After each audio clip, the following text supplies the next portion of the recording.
بسم اللہ الرحمن الرحیم وبہ استعین۔ محترم ناظرین اکرام، پیش خدمت ہے امام نسائی رحمہ اللہ کا ایک مختصر تعارف۔ سب سے پہلے امام نسائی رحمہ اللہ کے نام، نسب، کنیت اور نسبت کے تعلق سے جاننا چاہیے۔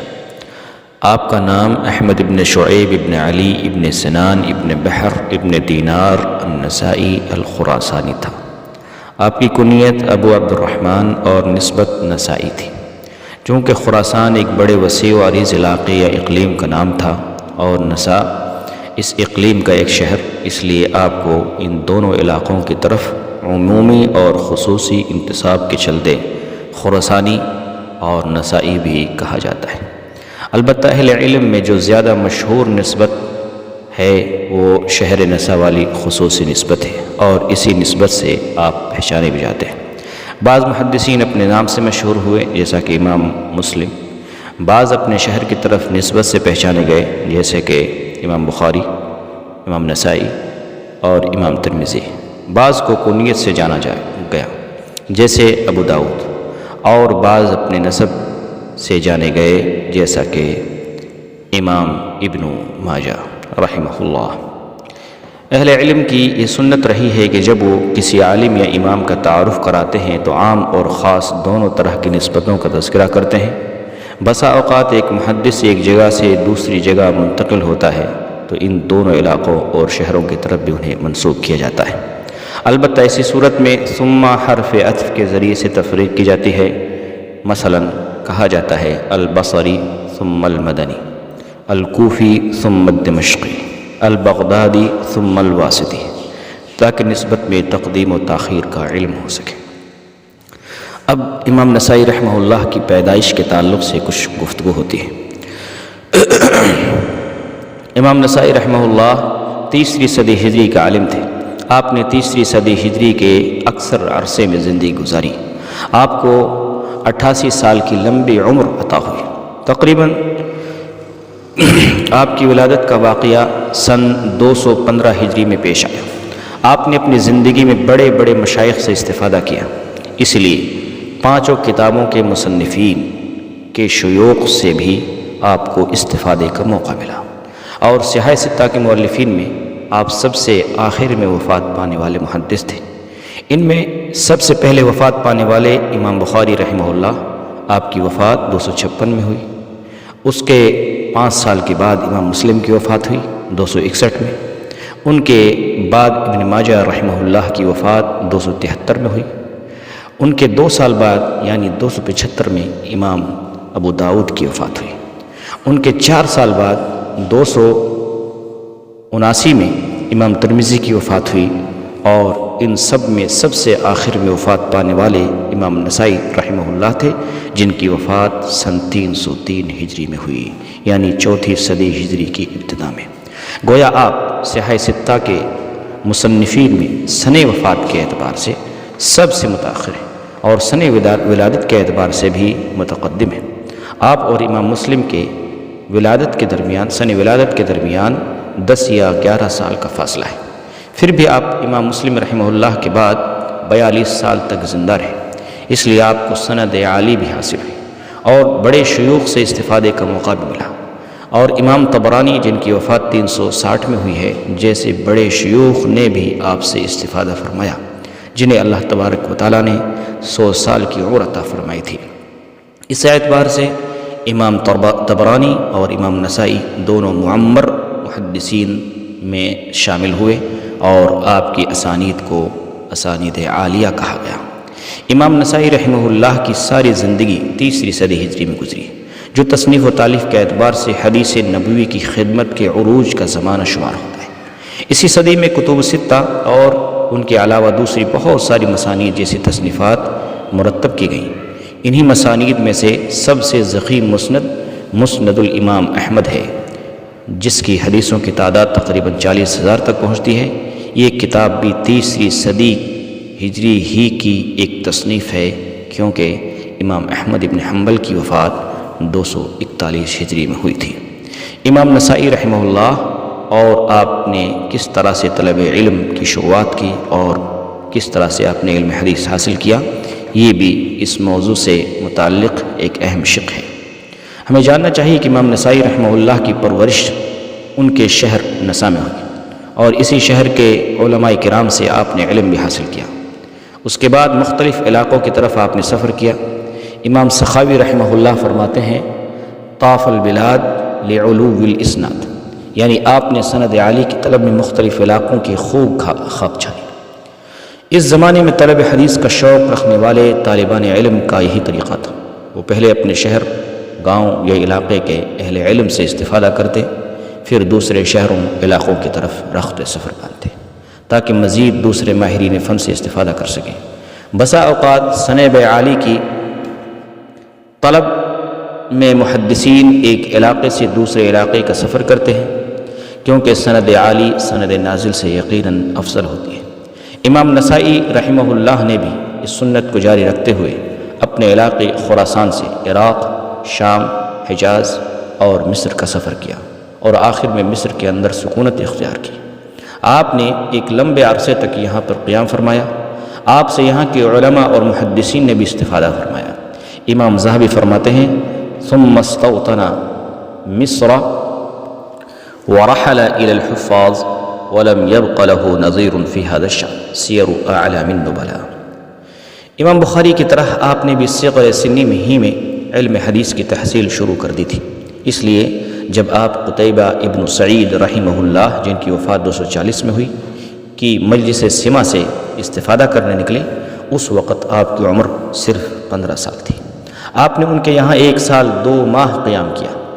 اس عمر میں امام ابن قتیبہ رحمہ اللہ کے سامنے زانو تلمذ دراز کرنے یا زانو تلمذ وہی دراز کر سکتا تھا جس نے حدیث کا ایک ذخیرہ حاصل کر لیا ہو اور ایسی لیاقت حاصل کر لی ہو جو انہیں ایسے معمر مشائخ سے استفادے کے لائق بنا دیتی ہو۔ اس لیے امام ذہبی رحمہ اللہ آپ کے ضمن میں لکھتے ہیں طلب العلم فی صغرہ سیر اعلام النبلاء، یعنی آپ نے علم کی شروعات اپنے صغر سنی ہی سے شروع کر دی تھی۔ طلب علم کی راہ میں سفر کرنے کی اہل حدیث کے یہاں بڑی اہمیت پائی جاتی ہے، چونکہ اس علم کی کچھ تھوڑی شد بد بڑی مشقتیں برداشت کرنے کے بعد ہی حاصل ہو پاتی ہے۔ اس لیے آپ نے طلب حدیث کے لیے اپنے گھر بار کو چھوڑا، سفر کی صعوبتیں برداشت کی، اور جس شخص نے سفر کی صعوبتیں برداشت نہیں کی، اپنے گھر بار کو نہیں چھوڑا، محدثین کے نزدیک گویا اس نے کچھ بھی حاصل نہیں کیا، جیسا کہ یحییٰ ابن ابی کثیر رحمہ اللہ فرماتے ہیں علم نفس کو آرام پہنچا کر حاصل نہیں ہو سکتا۔ اس لیے محدثین کرام مشقتیں اور صعوبتیں برداشت کرتے، مشائخ سے استفادے و سماع کے لیے ان کے دروازے کھٹکھٹاتے، بسا اوقات ایک حدیث کے لیے لمبے لمبے سفر طے کیے جاتے تاکہ اس فلاں شیخ کے پاس جو ایک حدیث اور ایک روایت کا علم ہے اسے ڈائریکٹ ان سے حاصل کیا جا سکے۔ آپ کے اساتذہ کرام کی ایک لمبی فہرست ہے۔ آپ کے شیوخ میں، آپ کے اساتذہ کرام میں سب سے پہلا نام قتیبہ ابن سعید البغلانی الثقفی رحمہ اللہ کا آتا ہے، جو کہ خراسان کے محدث تھے اور امام مالک کے شاگرد تھے، اور موطا کے مختلف روات میں سے آپ ایک راوی بھی شمار ہوتے ہیں۔ اور ان کے علاوہ اسحاق ابن ابراہیم الحنظلی، جن کو ابن راہویہ بھی کہا جاتا ہے، عثمان ابن ابی شیبہ جو صاحب المسند و تفسیر ہیں، حناد ابن سری، اسی طریقے سے ہشام ابن عمار، سوید ابن نصر، علی ابن حجر، محمد ابن اسماعیل ابن علیہ جو کہ دمشق کے قاضی تھے، محمد ابن بشار العبدی، اور محمد ابن مثنى، عمر ابن علی الفلاس، سوید ابن نصر المروزی، محمد ابن عبد العزیز ابن ابی رزمہ، مجاہد ابن موسیٰ، محمود ابن غیلان، یحییٰ ابن درست البصری رحمہ اللہ، یہ سارے آپ کے قابل ذکر اساتذہ میں شمار ہوتے ہیں۔ ان میں سب سے زیادہ روایتیں آپ نے اپنی سنن میں امام قتیبہ سے کی ہیں، جن کی تعداد 677 روایتیں ہیں۔ پھر حافظ اسحاق ابن راہویہ سے، جن سے آپ نے 344 روایتیں نقل کی۔ پھر عامر الفلاس اور سوید ابن نصر، دونوں سے آپ نے 208 روایتیں نقل کی ہیں۔ پھر محمد ابن مثنى جن سے آپ نے 193 اور محمد ابن بشار جن سے آپ نے 186 روایتیں، پھر باقی شیوخ سے حسب سہولت کم روایتیں اخذ فرمائی ہیں، نقل فرمائی ہیں۔ امام نسائی رحمہ اللہ نے امام بخاری اور امام مسلم کے بعض شیوخ سے بھی احادیث اخذ کی، ڈائریکٹ ان کے شیوخ سے احادیث اخذ فرمائی۔ چنانچہ آپ نے قتیبہ ابن سعید سے، جیسا کہ پہلے ذکر ہوا، احادیث اخذ فرمائی، جو کہ صحاح ستہ کے سارے مصنفین کے شیخ، متفقہ شیخ۔ اسی طریقے سے آپ نے محمد ابن مثنى اور محمد ابن بشار سے بھی حدیث اخذ کی، جیسا کہ ذکر ہوا، اور یہ دونوں امام بخاری اور امام مسلم کے صغار شیوخ میں شمار ہوتے ہیں۔ حافظ ابن عساکر اپنی معجم الشیوخ میں ذکر کرتے ہیں کہ آپ کے شیوخ کی تعداد 444 ہے۔ ویسے تو سنن النسائی میں تقریباً 335 شیوخ سے آپ کی روایتیں ملتی ہیں، اور السنن الکبریٰ میں تقریباً 112 مزید شیوخ سے آپ کی روایتیں ملتی ہیں۔ اس اعتبار سے آپ کے شیوخ کی کل تعداد 444 نہ ہو کر 447 بنتی ہے۔ اب امام نسائی رحمہ اللہ کے مشہور تلامذہ کی ایک فہرست ذکر کی جاتی ہے مختصراً۔ آپ کے تلامذہ میں مشہور ترین تلامذہ یہ ہیں: الحافظ ابو بکر احمد ابن محمد ابن السنی، جو کہ راوی ہیں السنن النسائی کے۔ اسی طریقے سے الحافظ احمد ابن محمد ابن سلامہ ابو جعفر الطحاوی، جو کہ کتاب شرح معانی الآثار کے مصنف ہیں۔ الحافظ محمد ابن احمد ابو بشر الدولابی صاحب کتاب الکنہ۔ الحافظ یعقوب ابن اسحاق ابو عوانہ صاحب کتاب المستخرج على صحیح مسلم۔ ابو جعفر محمد ابن عمر العقیلی صاحب کتاب الضعفاء۔ الحافظ محمد ابن حبان ابو حاتم البستی صاحب کتاب الصحیح والثقات والمجروحین۔ الحافظ عبداللہ ابن احمد ابن عدی الجرجانی صاحب کتاب الکامل فی ضعفاء الرجال۔ اسی طریقے سے الحافظ الکبیر سلیمان ابن احمد ابن ایوب اللخمی الطبرانی صاحب المعاجم الثلاثہ وغیرہ۔ آپ کی سند مطلقاً عالی سند شمار ہوتی ہے، کیونکہ آپ خود بھی عمر دراز تھے، اور عمر دراز محدثین سے آپ نے خوب استفادہ فرمایا۔ علم حدیث میں آپ کے مقام و مرتبے کے تعلق سے کیا اہل الحدیث یا محدثین کا کہنا ہے، یہ بھی جاننے کی بات ہے۔ امام نسائی رحمہ اللہ بڑے حفاظ حدیث میں شمار ہوتے ہیں۔ انہیں علماء کرام نے ائمۃ المسلمین کے لقب سے ملقب کیا ہے۔ آپ جرح و تعدیل کے امام تھے، اس لیے جرح و تعدیل کے باب میں آپ کی رائے قابل اعتبار قرار پاتی ہے۔ اہل علم نے آپ کی بڑی تعریف کی ہے، حتیٰ کہ بعض اہل علم نے آپ کی شرط کو بخاری اور مسلم کی شرطوں سے بھی سخت اور قوی قرار دیا، کیونکہ آپ نے بعض ایسے روات کو لین الحدیث قرار دیا جن سے امام بخاری اور امام مسلم نے روایت کیا ہے۔ ان دونوں محدثین نے صحت حدیث کا التزام کیا، آپ نے اس کا التزام گرچہ نہیں کیا، پھر بھی آپ کی شرط سے یہ پتہ چلتا ہے کہ آپ بڑے احتیاط سے کام لیتے تھے، اور آپ اپنے فن میں بڑے عالی مرتبت محدث تھے۔ امام ذہبی رحمہ اللہ فرماتے ہیں، تیسری حدیث میں آپ سے بڑا حافظ تیسری صدی میں آپ سے بڑا حافظ کوئی نہیں تھا۔ آپ حدیث، علل حدیث، رجال حدیث کے باب میں امام مسلم، امام ابو داود اور ابو عیسیٰ الترمذی رحمہ اللہ سے بھی ماہر تھے۔ آپ امام بخاری اور ابو زرعہ رحمہم اللہ کے مقام کو چھوتے تھے۔ سیر اعلام النبلاء۔ امام دارقطنی رحمہ اللہ فرماتے ہیں، اپنے وقت کے مشائخ مصر میں آپ سب سے بڑے فقیہ تھے۔ تہذیب التہذیب۔ ابن مندہ فرماتے ہیں، جنہوں نے صحیح حدیث کی تخریج کی، ثابت کو معلول اور خطا کو صواب سے الگ کیا، وہ 4 محدثین ہیں: امام بخاری، امام مسلم، امام ابو داود اور امام نسائی رحمہم اللہ۔ تہذیب التہذیب۔ امام ذہبی فرماتے ہیں، آپ حجت، حافظ، صاحب الصحیح تھے، علم حدیث کا سرا آپ پر جا کر ٹھہرتا ہے۔ ابن الاثیر الجزری فرماتے ہیں، آپ اپنے زمانے کے امام تھے، آپ نے مصر میں جائے سکونت اختیار فرمائی، اور وہیں پر آپ کی تصنیفات لوگوں میں عام ہوئی۔ ابن کثیر رحمہ اللہ فرماتے ہیں، آپ اپنے زمانے کے امام اور اپنے مثل کے علماء اور فضلاء پر متفوق تھے۔ آپ کی شخصیت اور ورع و تقوی، زہد و ورع۔ ہمارے اسلاف جتنے بڑے عالم ہوا کرتے تھے اتنے ہی بڑے عابد اور زاہد ہوتے تھے، اس لیے آپ بھی بہت بڑے عالم اور زاہد تھے۔ آپ کے اخلاق اور شخصیت کی کچھ خصوصیات و صفات یہاں پر درج کی جاتی ہیں۔ آپ بڑے باروب شخص تھے اور خوبصورت انسان تھے۔ آپ نہایت علم دوست اور حصول علم کے لیے دور دراز کا سفر کرنے والے تھے۔ آپ نے اس مقصد کے لیے بہت سارے علاقوں اور شہروں کا سفر کیا۔ مصر میں ایک طویل مدت تک قیام فرمایا، حتیٰ کہ وہاں کے مشائخ کے دل میں آپ کے تئیں کچھ جلن پیدا ہوئی۔ وہاں کے لوگوں نے آپ سے حسد کیا تو اس جگہ کو خیرباد کہہ کر آپ فلسطین کی رم اللہ نامی جگہ یعنی شام کی طرف منتقل ہو گئے۔ آپ بڑے عبادت گزار انسان تھے، حج اور جہاد کی پابندی کرتے۔ آپ صوم داؤدی کے پابند تھے، یعنی ایک دن روزہ رکھتے اور ایک دن افطار فرماتے۔ نہایت ہی متقی اور پرہیزگار انسان تھے۔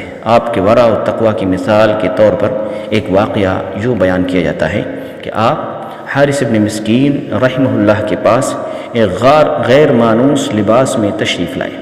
آپ کے سر پر ٹوپی اور قبا تھی، اور حارث ابن مسکین چونکہ بعض امور کی وجہ سے حکمران وقت سے خائف تھے، اس لیے انہیں یہ حلیہ دیکھ کر لگا کہ کہیں یہ جاسوس تو نہیں۔ آپ نے انہیں منع کر دیا۔ پھر آپ آ کر دروازے کے پیچھے سما فرماتے، اس لیے آپ اپنے ان استاد سے حدیث بیان کرتے وقت کبھی بھی صیغہ تحدیث کا ذکر نہیں کرتے، بلکہ ہمیشہ یہ کہتے ہیں قال الحارث ابن مسکین قراءۃ علیہ وانا اسمع۔ کبر سنی کے باوجود آپ کے چہرے پر ایک رونق تھی۔ آپ کی تصنیفی خدمات میں آپ نے بہت ساری تصنیفات چھوڑی، بہت ساری کتابیں چھوڑی، اور آپ کی کتابوں کی تعداد، آپ کی تصنیفات کی تعداد تقریباً 32 ہے۔ ان میں سے چند کتابوں کو یہاں پر ذکر کیا جاتا ہے۔ کتاب السنن الکبریٰ فی الحدیث، کتاب المجتمع، اور اسی کتاب کا نام السنن الصغریٰ بھی ہے، جو کہ صحاح ستہ میں سے ایک کتاب ہے۔ اسی طریقے سے خصائص والی، اسی طریقے سے کتاب فی الکنہ، اسی طریقے سے الضعفاء والمجروحین فی رجال الحدیث، اسی طریقے سے کتاب عمل الیوم واللیلہ، اسی طریقے سے کتاب التفسیر۔ امام نسائی رحمہ اللہ کی کتاب الخصائص فی فضائل علی بن ابی طالب کا سبب تالیف کیا تھا؟ امام نسائی رحمہ اللہ نے حضرت علی رضی اللہ تعالی عنہ کے خصائص اور فضائل و مناقب میں کتاب تصنیف فرمائی، جس کتاب کا نام تھا الخصائص۔ امام نسائی رحمہ اللہ نے مصر میں اپنی زندگی کے آخری ایام گزارے، ایک لمبے عرصے تک یہاں رہے، پھر وہاں سے آپ شام کے شہر دمشق تشریف لے گئے۔ یہاں پر آپ کو بڑی آزمائش سے گزرنا پڑا، جیسا کہ بعض علماء نے اس کا ذکر فرمایا ہے۔ آپ نے یہیں پر ایک کتاب الخصائص یعنی خصائص والی نامی کتاب لکھی۔ آپ سے یہ منقول ہے کہ آپ نے دیکھا اہل شام بنو امیہ سے شدید محبت کرتے ہیں اور اس میں غلو کا شکار ہیں، اور علی بن ابی طالب کا ان کے یہاں کوئی ذکر نہیں ہے۔ تب آپ نے حضرت علی کے فضائل بیان کرنے کی غرض سے اور ان کی ہدایت کی غرض سے یہ کتاب تالیف فرمائی، تاکہ انہیں بھی آپ کی فضیلت میں وارد شدہ روایتوں کا علم ہو سکے۔ آپ کا ارادہ نیک تھا۔ اس کے بعد آپ نے فضائل الصحابہ نامی کتاب تصنیف فرمائی، جس میں سب سے پہلے حضرت ابوبکر کے فضائل، پھر عمر اور عثمان، اور پھر علی رضی اللہ، اسی طریقے سے ترتیب کے ساتھ صحابہ کرام کو ذکر فرمایا۔ آپ نے دمشق کے اندر اس لیے اس کتاب کو تصنیف کیا تاکہ شام کے لوگوں کو امام اور حضرت علی اور حضرت امام اور خلیفہ جو خلیفہ ثالث رابع تھے ان کے فضائل کا علم ہو سکے۔ اب سوال یہ ہے کہ امیر معاویہ رضی اللہ تعالی عنہ کے تعلق سے امام نسائی کا کیا موقف تھا؟ امام نسائی رحمہ اللہ سے معاویہ رضی اللہ تعالی عنہ کے متعلق پوچھا گیا تو آپ سے ان کے متعلق ایسا جواب بھی منقول ہے جس سے آپ کی فضیلت کا پتہ چلتا ہے، اور آپ سے ایسی عبارت بھی نقل کی جاتی ہے جس کا ظاہر آپ کی ناقدری پر دلالت کرتا ہے۔ روایت اگر صحیح ہے جو آپ کی ناقدری پر دلالت کرتی ہے تو آپ کو اس جواب کی وجہ سے بڑی ایذا وہاں پر پہنچائی گئی۔ قصہ کچھ یوں ہے کہ آپ سے حضرت امیر معاویہ رضی اللہ تعالی عنہ کے فضائل میں کوئی کتاب تالیف کرنے کا مطالبہ کیا گیا۔ ایسا لگتا ہے کہ آپ سے اسی طرح کے فضائل یا اس سے کہیں اعلیٰ فضائل پر مشتمل کتاب لکھنے کا مطالبہ کیا گیا تھا، جو الخصائص نامی کتاب میں حضرت علی کے بیان ہوئے تھے۔ اور ظاہر سی بات ہے کہ ایسی کوئی بھی کتاب کوئی بھی شخص تصنیف نہیں کر سکتا جس میں حضرت امیر معاویہ کو حضرت علی کے مساوی قرار دے دیا جائے یا پھر حضرت علی سے افضل انہیں بنا کر پیش کیا جا سکے۔ اور پھر کچھ روایت ایسی بھی ملتی ہیں جن کا ظاہر مذمت پر دلالت کرتا ہے، مسلبہ پر دلالت کرتا ہے، منقبہ پر نہیں۔ اس لیے اگر اس طرح کی کوئی کتاب وہاں تصنیف بھی کی جاتی تو ہو سکتا تھا کہ کچھ کم علم جاہل قسم کے لوگ اسے مذمت پر محمول کر کے کچھ اور رائے قائم کر لیتے۔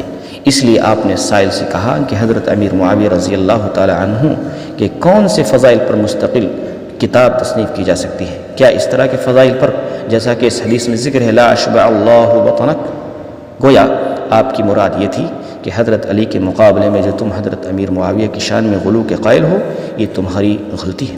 ایسے فضائل امیر معاویہ کے نہیں پائے جاتے جن کی بنیاد پر حضرت علی سے انہیں متفوق یا ان کے مساوی مانا جائے۔